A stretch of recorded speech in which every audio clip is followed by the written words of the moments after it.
Are you a person who compels about the time? Are you struggling with the deadline? Hello, leaders and coaches. Omar here. Today I'm going to do my PPT presentation task. One thing that many people forget is that you are the controller of how you use your time.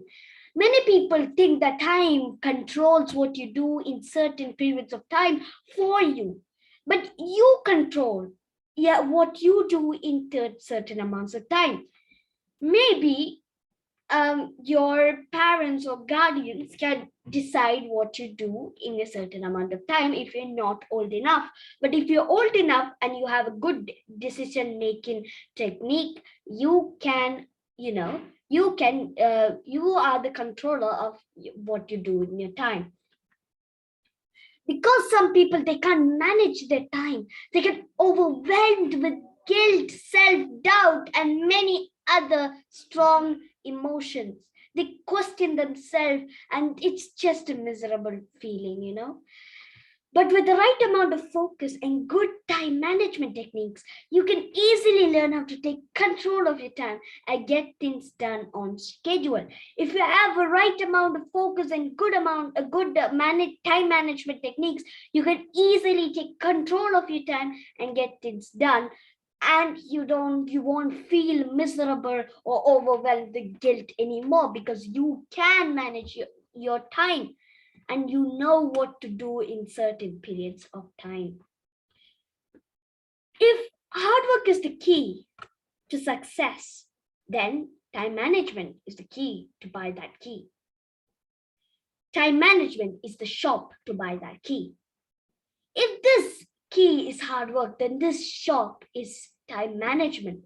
This code basically means is that hard work, the key, the key to success, and time management, the shop, together they're really important. Hard work, it is in its own, it's good, but without no time management, you're just hard working in like a long period of time, and it's like, it's not organized. But with time management, the organizer, you can easily do any task at with full focus and just finish it neatly and just effectively. Now I'm going to explain what is the Parkinson's law.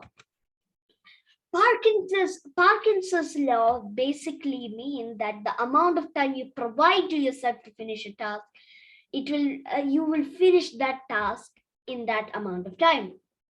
For example, the PPT presentation, 5 minutes. You have to do it just in 5 minutes. So you can easily, you can finish that PPT presentation in 5 minutes because you gave yourself that much time to finish. But you should not be like this guy, this guy who's in his laptop. Well, the deadline is in a week away, so it's okay to watch this 1 hour cat video. But no, that it's like the small domino fall to the giant trail of chain reaction. That one cat video will become 4, 5, or even a days of cat videos, and so it will just continue until he realizes how much he procrastinated and will freak out. He does his work fast, and it won't be as neat as he did it with full focus in with good time management techniques. But there are some excuses for Parkinson's law because you can't finish 100 essays in just an hour. You have to be fair of how much how much you set your deadline, because no person can maybe a super talented what's called essay writer could write 100 essays in a hour, maybe a world record holder. But no average person can actually do 100 essays in an hour. You will feel burnt out, you'll feel stressed.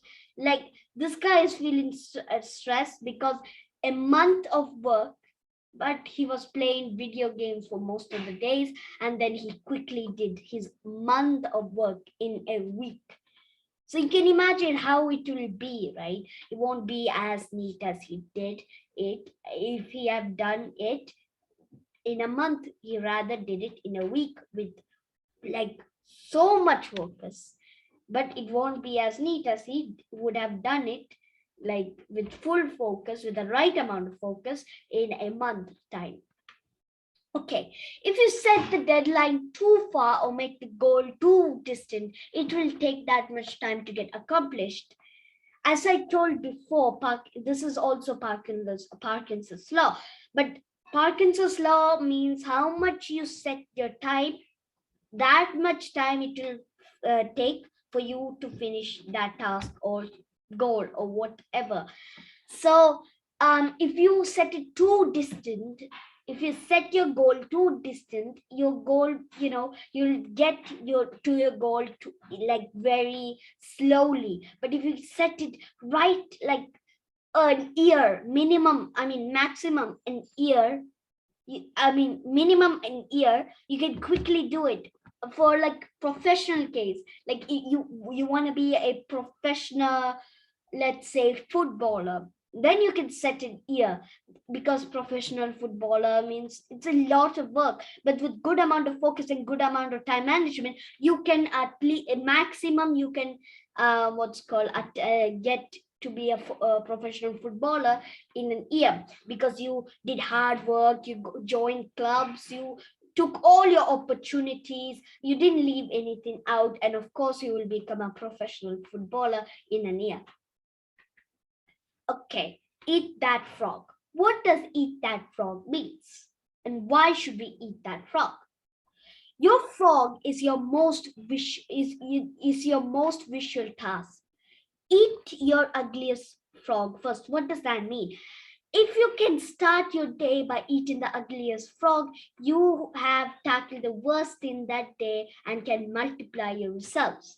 Basically, if I summarize it, it means tackling, eat that frog means tackling your most hardest task, right? Tackling it first, and then going to another frog and tackling it, and last you finish your in your easiest job. Because if you start from high and go to low, you'll feel that sense of ease. But going from high, going from low to going to high, you'll like feel more difficult, you will feel stressed, you don't want to do it anymore. But when it goes down, you want to do even more, you just want to get it over with, because it's getting more and more easy, you can do it more and more well. And you have to take action immediately. Take action immediately. Do not procrastinate. You have to take action immediately. And then you have to visualize. Successful people completes visual task well and quickly. Speed up your process by visualizing yourself finishing that task. Visualize yourself as such a person. So visualization is really a powerful key. If you have that key, you can open any door. That means if you have visualization by your side, you can finish any task, because visualization is not just daydreaming, just not daydreaming about you finishing the task, but rather than getting a hint, a brief description about that task without even trying it, without looking into anything, because you already imagined yourself doing it. Eat the frog means to finish a task with all your attention, basically what I just said. Are you a multitasker or a single tasker? This is such a wide arranged question. Are you a single tasker or a multitasker?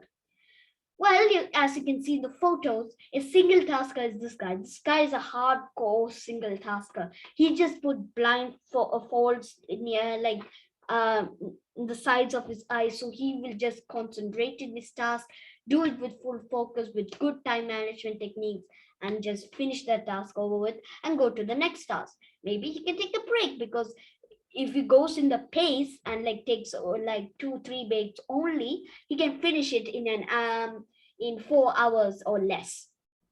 But you can see this guy, he's doing his task, doing his taxes, doing his work all at the same time. And which do you think is better? Well, our brains are wired to do this rather than that. So single tasking is the better one, I would say. because you, first of all, you have to pick one at a time.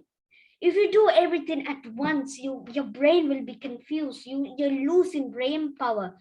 But you losing brain power does not mean you lose all common sense. It means that you'll feel burnt out, you'll feel tired, you just don't want to do it anymore. But if you do it one by one by one by one, you're just going shifting and shifting and shifting, shifting, maybe taking a break in between and shifting and shifting and shifting. That is good because your brains are meant for doing that. So first of all, you have to pick one task at a time, then focus on that until it's done. When the task is complete, you can move to a next one, then the next one, and next one, and next one, and so on and so on.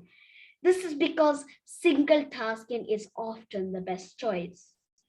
Single tasking, it has been scientifically proven that single tasking is the best choice, because people who do single tasking have more, more um, growth rate or processing rate than the people who they do multitasking.